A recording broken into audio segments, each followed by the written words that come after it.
All right, welcome to the Young Turks. Cenk, and Kasparian with you guys for the duration of TYT. It's a weird way of putting it. Indeed, I meant it on purpose. TYT.com/go. Okay. So, anyways, look, obviously, giant stories today, but I want to give you the full context as we start. We've got about 10 days left. No, now 9 days left. So, huge number of states voting tomorrow, including Michigan, state of Washington, Missouri, some must-win states in there for Bernie. And Michigan is ground zero for the battle, and he's got to win Washington in the West. If he doesn't, he's in real trouble. And then next week on Tuesday, you got Florida, Illinois, Ohio. So number one, don't miss our coverage. We're gonna cover the whole thing for you guys, of course, always on TYT.com. Okay, but at the end of those 9 days, we likely have a nominee, and we know. It looked like Bernie had a nice sized lead before South Carolina. South Carolina changed everything. Super Tuesday was disappointing. But if you remember last cycle, Michigan was when Bernie staged the comeback. And that is when we began to whisper of a dream. And that was when we popularized, here comes Bernie. Now, it could go the other direction tomorrow, or it could go in that direction. And if Bernie wins Michigan, Washington, and some of the others, here we go, right back in the ball game.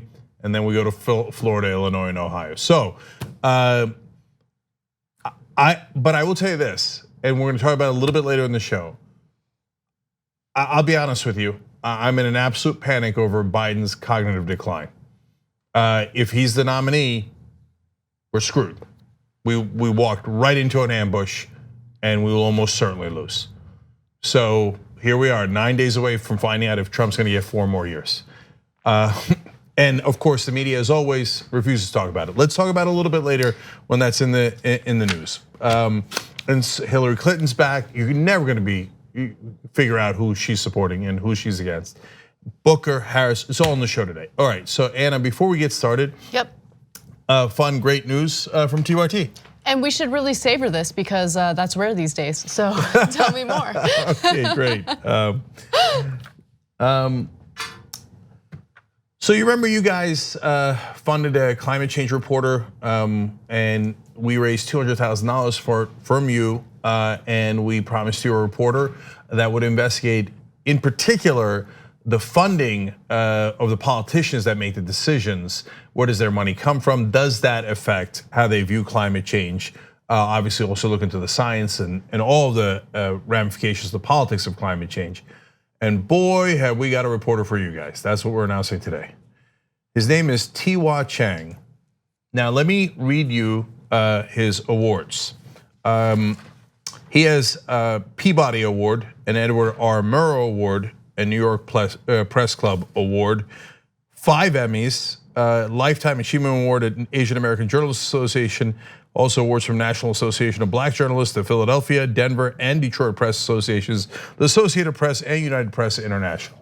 Has worked at almost every news network there is, recently at ABC and CBS.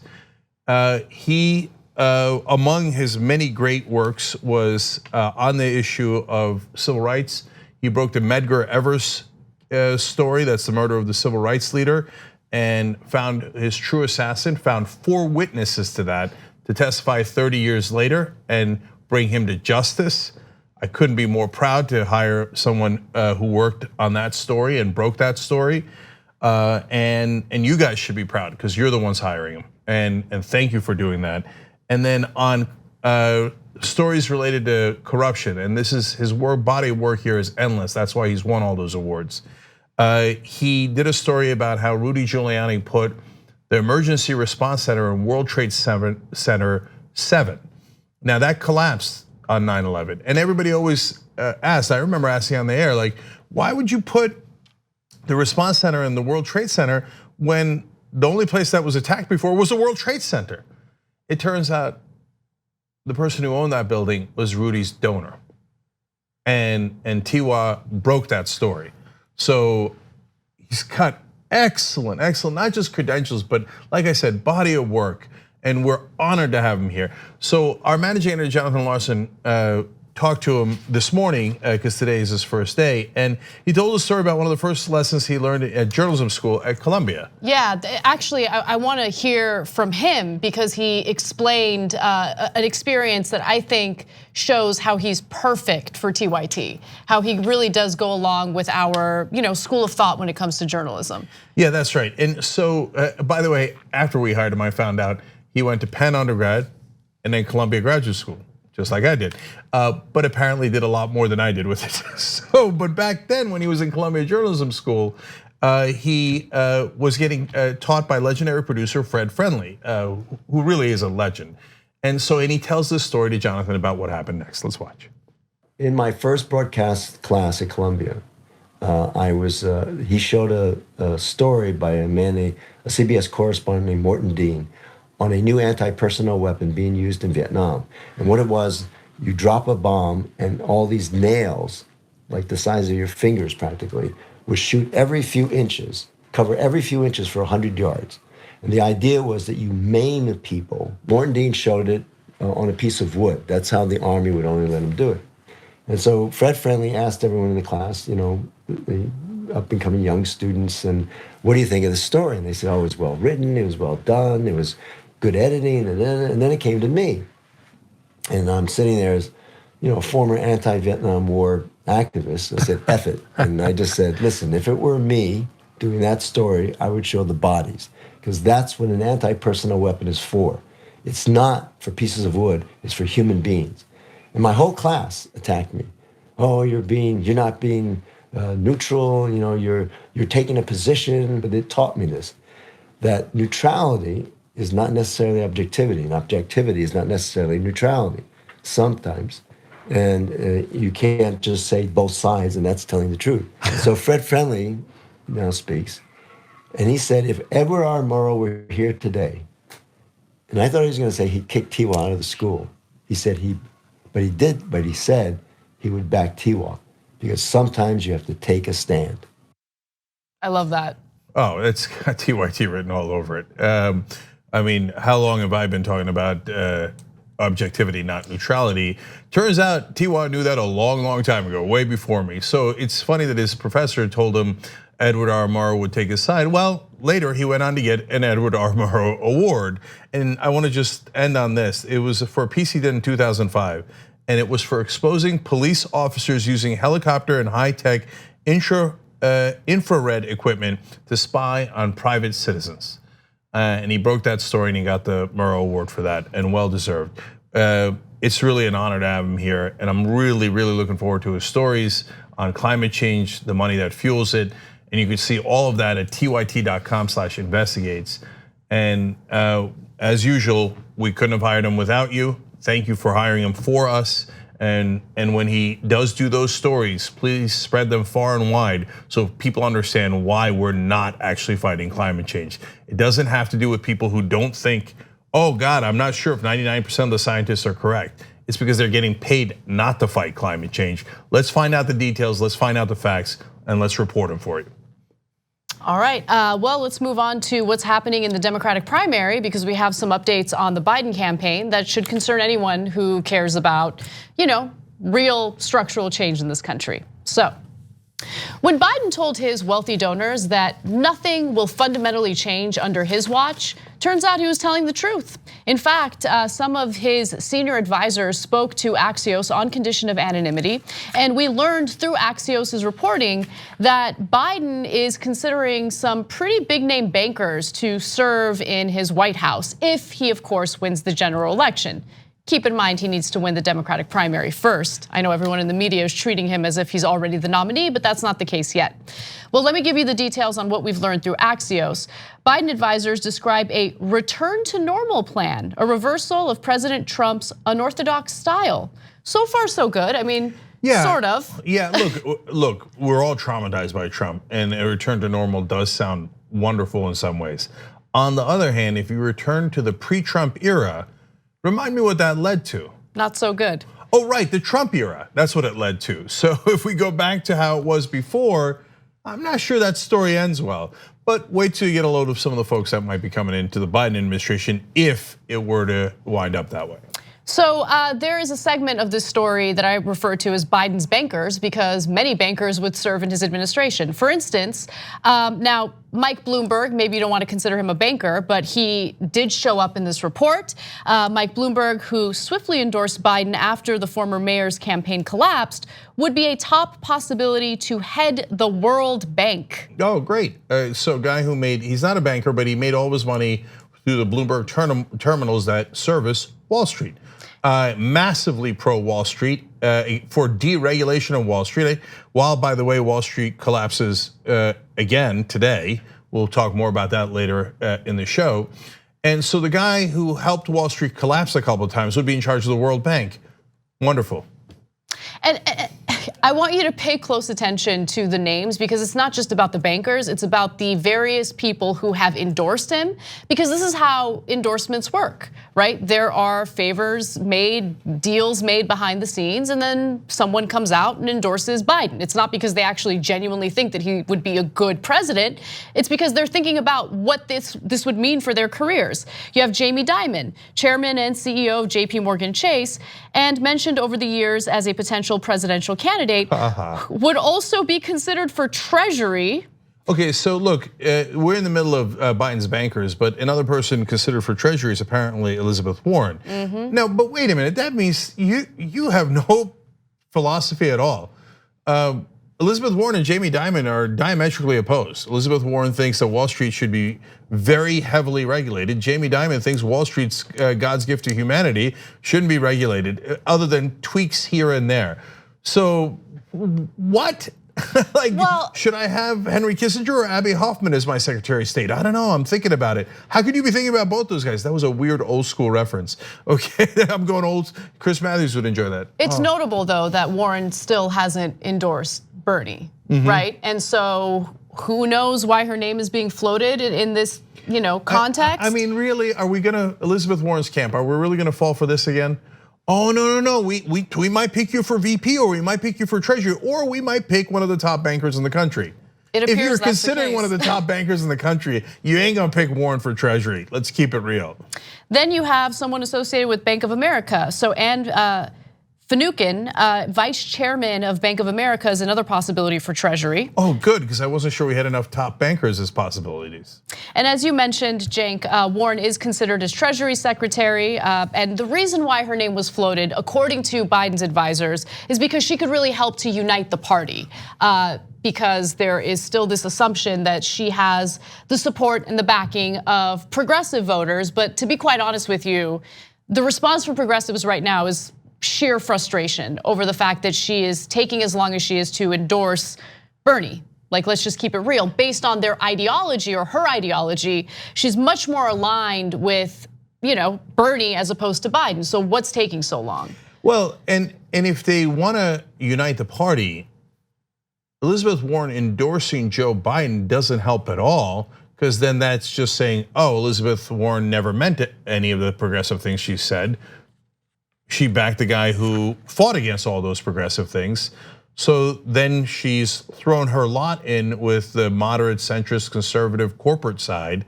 So then she's kind of in that scenario would remove herself from being a progressive and then say, okay, now I'm bringing the progressives along. No, you left the progressives to go join Biden in that scenario, right? So it's counterproductive. It doesn't matter, they're playing with her. They're never gonna give her anything of power. This is what the same exact trick Hillary Clinton did 4 years ago. That's right. And every time, like, oh, maybe they'll give me something this time. Okay, all right, let's see how that turns out. Now I want to go to possible VP picks, because over the weekend we learned of some pretty big name endorsements for Biden, including Kamala Harris, Cory Booker, Deval Patrick, not so big of an endorsement, but still, I mean, we're going into states that are incredibly important to win.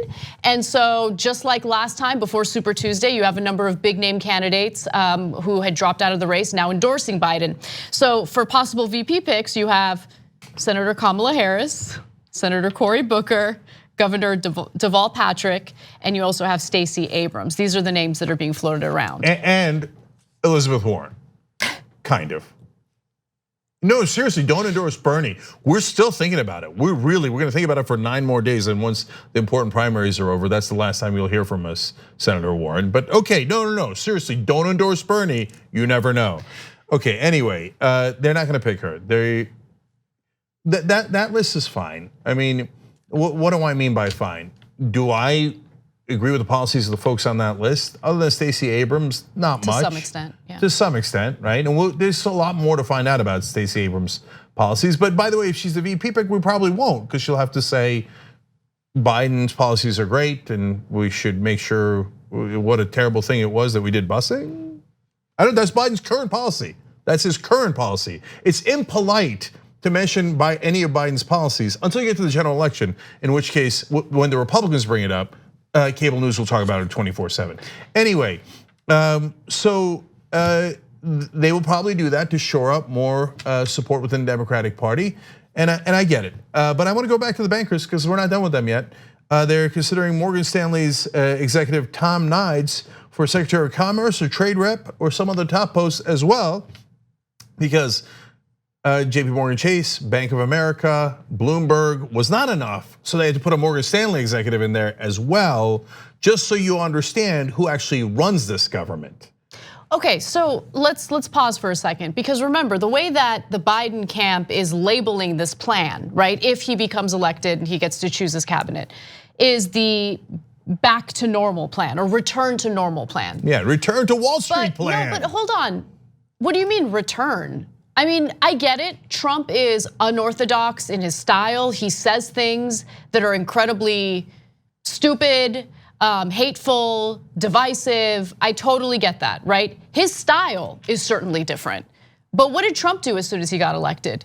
I mean, Steve Mnuchin isn't like some Marxist that was plucked out of a Berkeley program to serve as Treasury Secretary. No, Steve Mnuchin was a banker. Right? Yeah. So there is no return to normal. Like, we've been stewing in this corrupt political system, and the only reason why Donald Trump is treated differently is because he's transparent about how corrupt he is. He's transparent about how hateful he is, right? I mean, his immigration policy is certainly more cruel than previous administrations, but aside from, those things that set him apart, fact of the matter is he's very similar to previous presidents, and he's certainly similar to Biden when it comes to cabinet picks.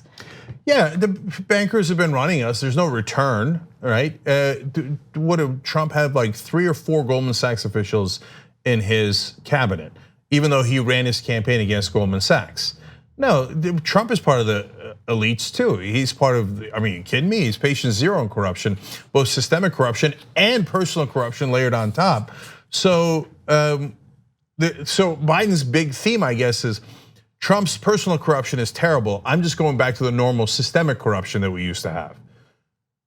Yay, and everybody on cable news goes nuts, standing ovation. Yes, all of our friends are back. Let me just say though, I will give Biden this. These names do evoke excitement to get young people to the polls. Yeah. And to really help the Democrats defeat Donald Trump.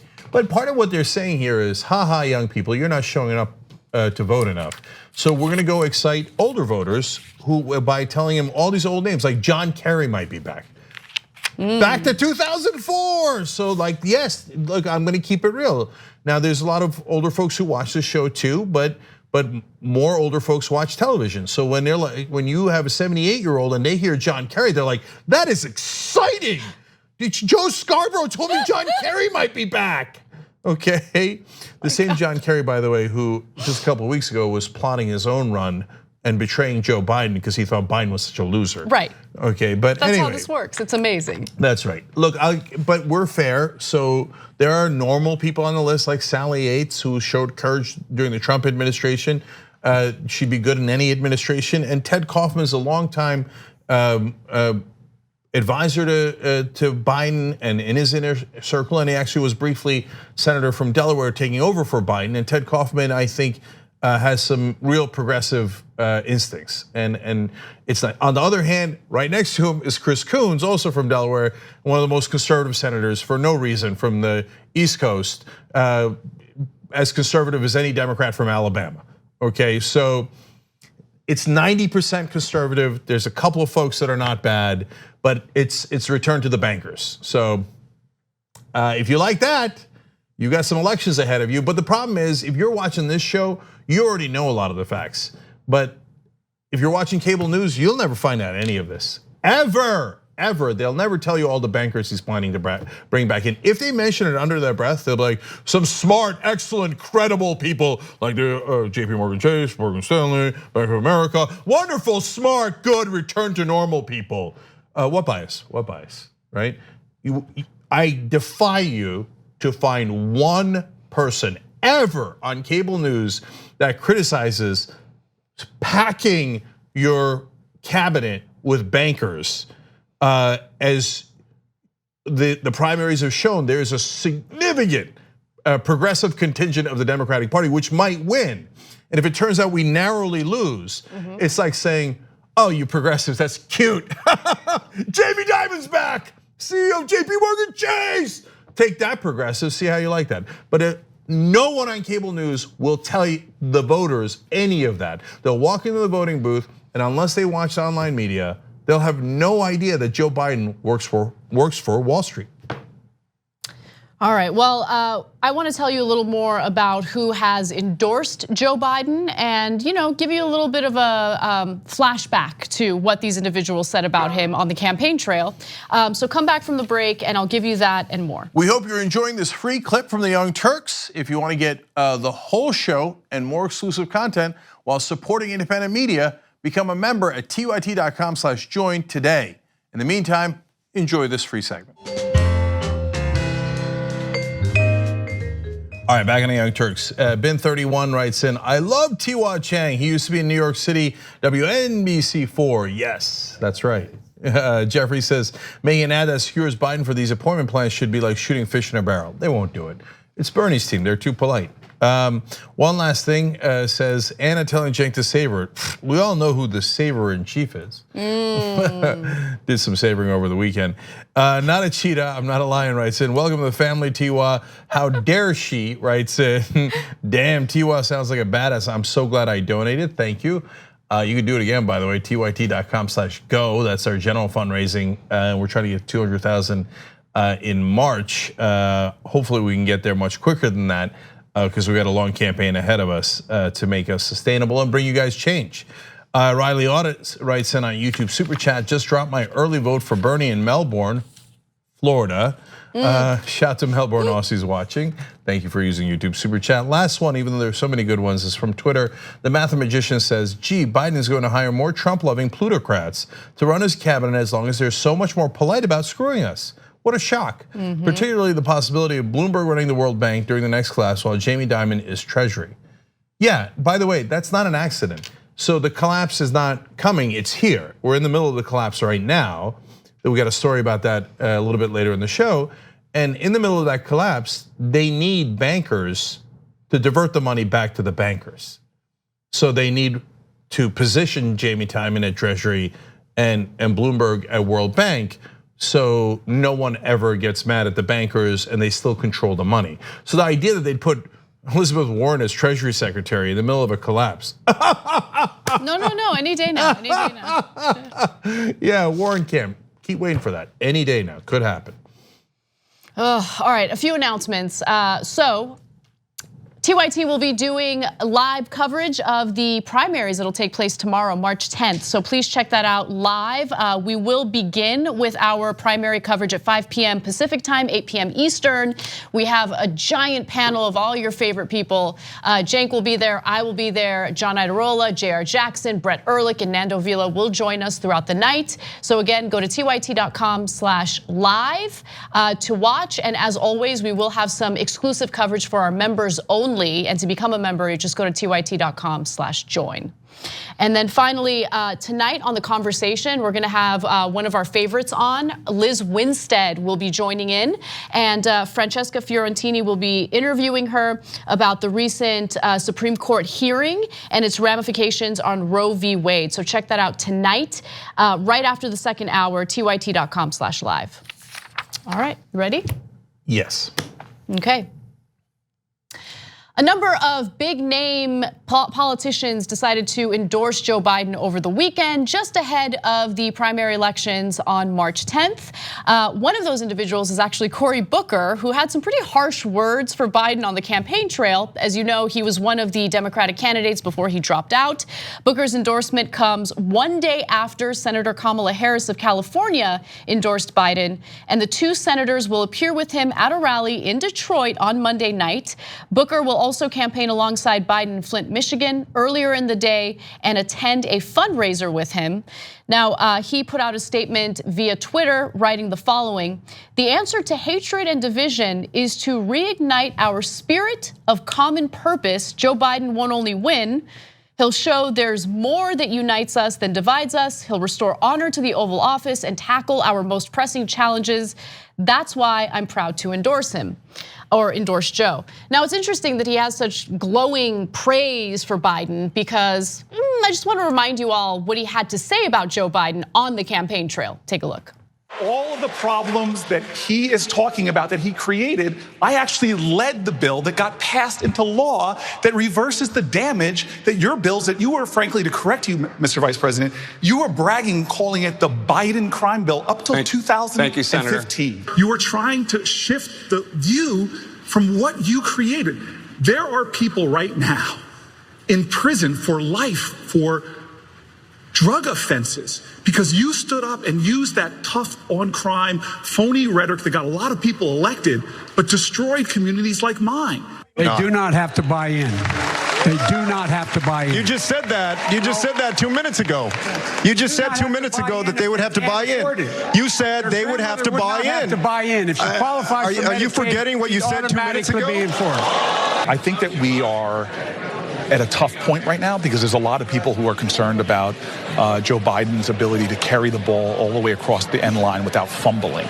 And I think that Castro has some really legitimate concerns about can he be someone in a long, grueling campaign that can get the ball over the line. So before I was worried about his mental state and his awful record on race and criminal justice and 94 crime bill that imprisoned millions of people for his political benefit. But now I think I might be able to get a cabinet position.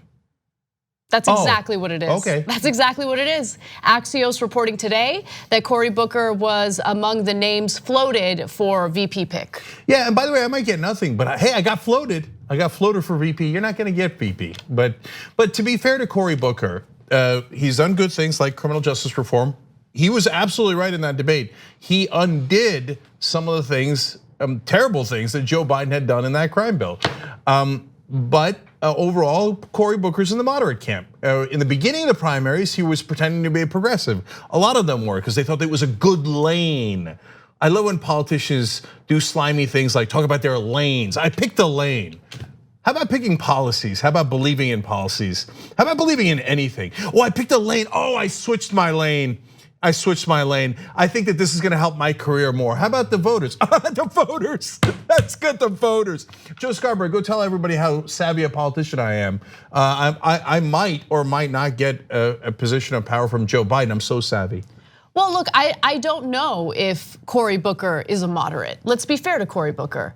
I don't know that he's a moderate. I don't know that he's a progressive. I don't know what Cory Booker really stands for. I do know that Cory Booker looks out for Cory Booker, and he's not unique in that way. I mean, there are all sorts of conversations and deals that are made behind the scenes that we're unaware of, right? You can only speculate, but how do you go from saying, oh, I'm gonna go ahead and question on cable television, on national television, the cognitive well-being of Joe Biden, and then months later decide, you know what, I'm gonna go ahead and endorse him and push for him and campaign with him. I'm gonna do speeches with him, rallies with him.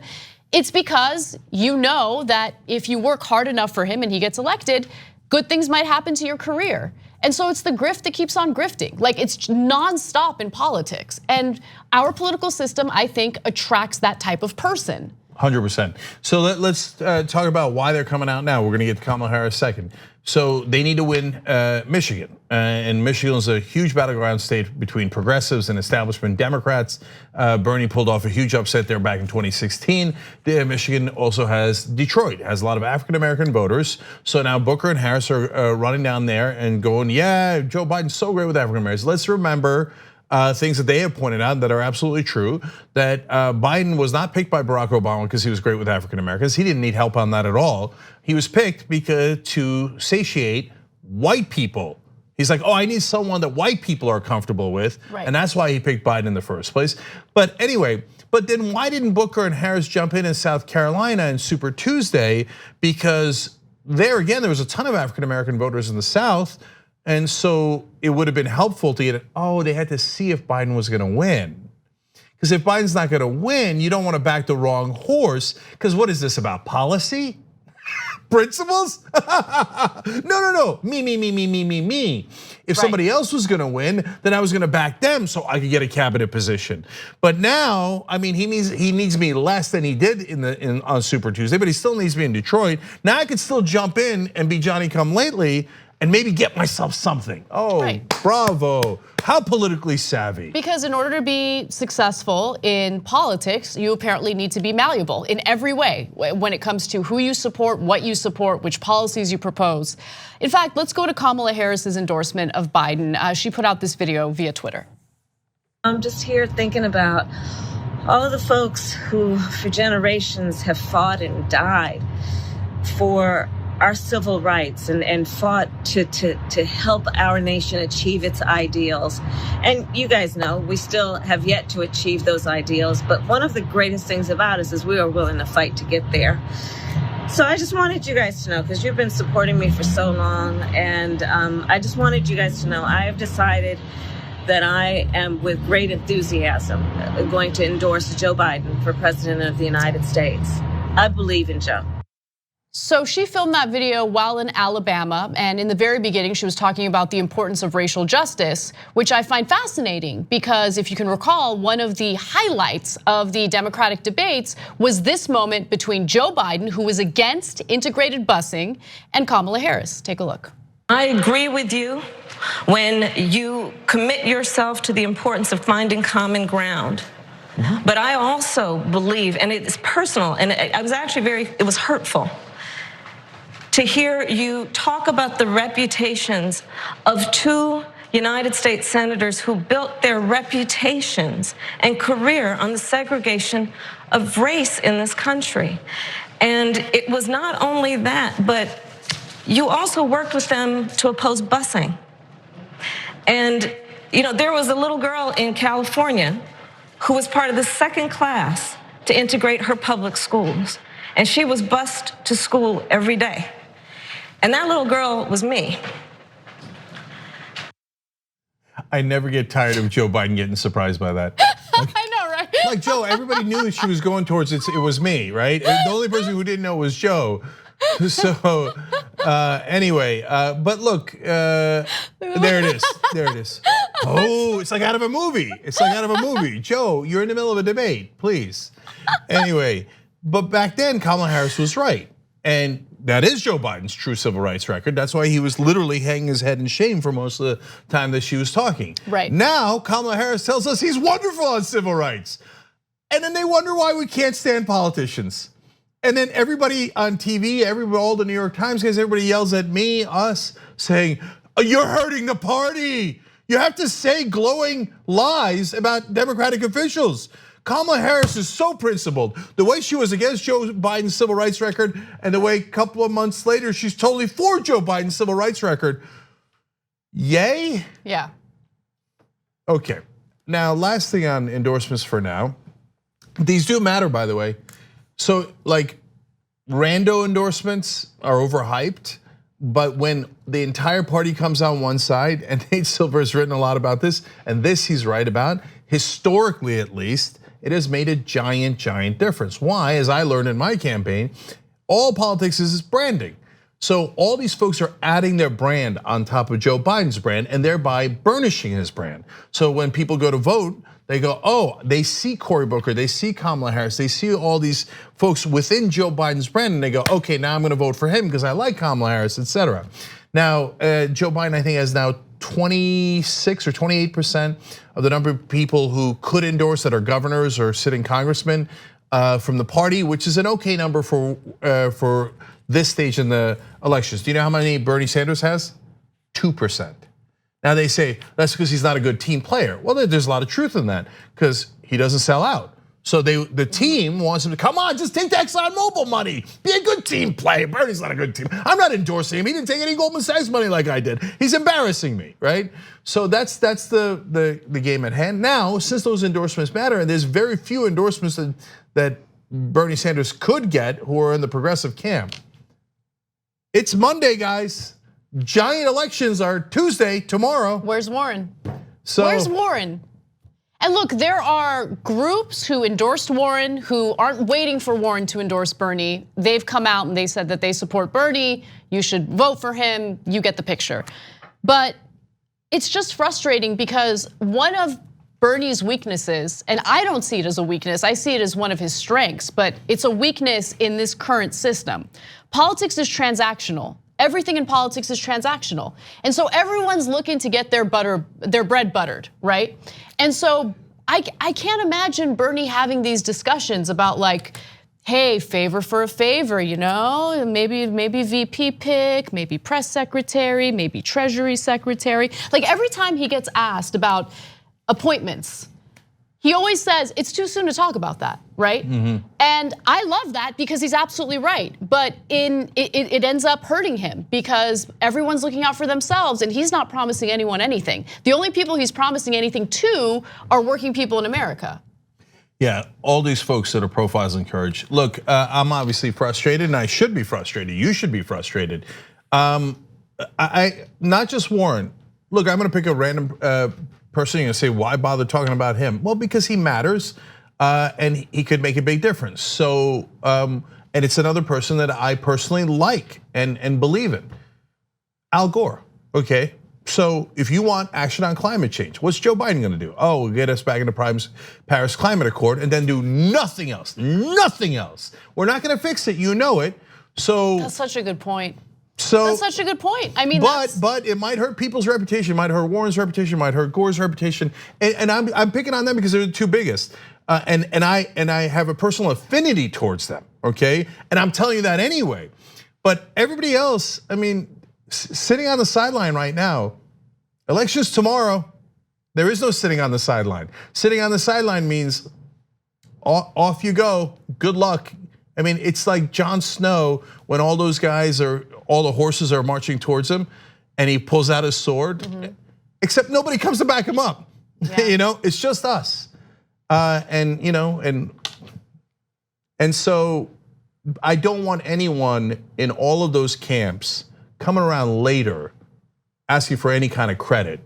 Okay, this is the time for action. If you're not here now, I know there was time for Saturday Night Live. So, okay. So look, I'm the bad guy, right? But I'm not the bad guy. No, I'm not the bad guy. No, you're the right guy now. Okay. Now you are. So look, you can catch feelings all day long. I'm not talking about Warren, I'm talking about her whole camp, okay? Oh my God, but my feelings were bruised on Saturday or 3 weeks ago, etc. I don't care about your feelings. The time for action is right now.